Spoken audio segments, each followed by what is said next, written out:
The Pope's final appearance. 88 years old, frail and only recently out of hospital. Yet somehow his death came as a shock, just hours after a blessing to the world. Cari fratelli e sorelle, buona Pasqua. But then came this sober moment from the Vatican. Pope Francis had gone. Carissimi fratelli e sorelle. Dear brothers and sisters, with deep sorrow I must announce the death of our Holy Father, Francis. At 7:35 this morning, the Bishop of Rome, Francis, returned to the house of the Father. He taught us to live the values of the gospel with fidelity, courage and universal love, especially toward the poorest and most marginalised. He left hospital last month after 5 weeks of treatment for pneumonia in both lungs. For days he struggled to breathe. Catholics prayed for his health.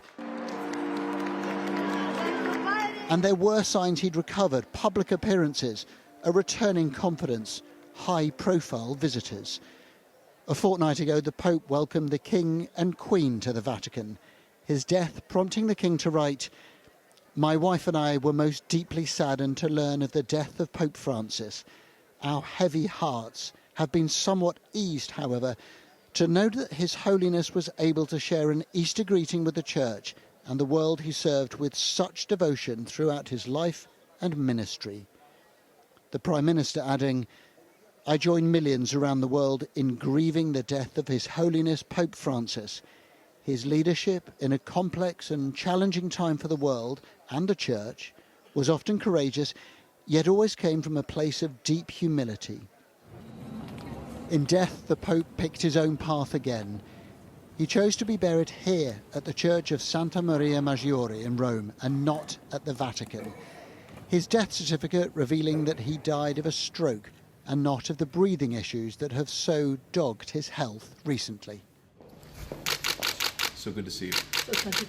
Just a day before his death, the Pope had met American Vice President J.D. Vance, who said his heart went out to millions of Christians around the world.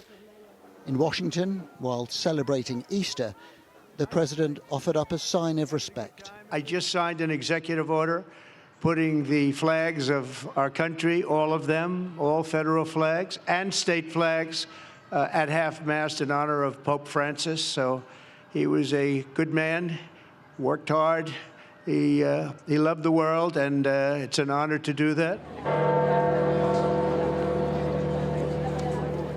The news of Pope Francis's death spread quickly.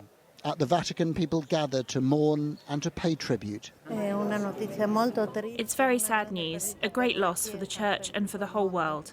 A Pope who worked so hard for peace and for the good of all. Let's all pray for him. It's just a very sad day.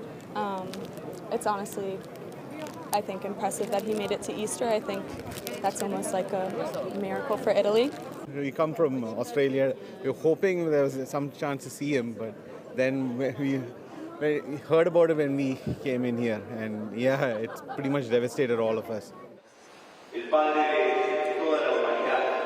In the Pope's home city of Buenos Aires, he was remembered. And in churches around the world, bells rang out.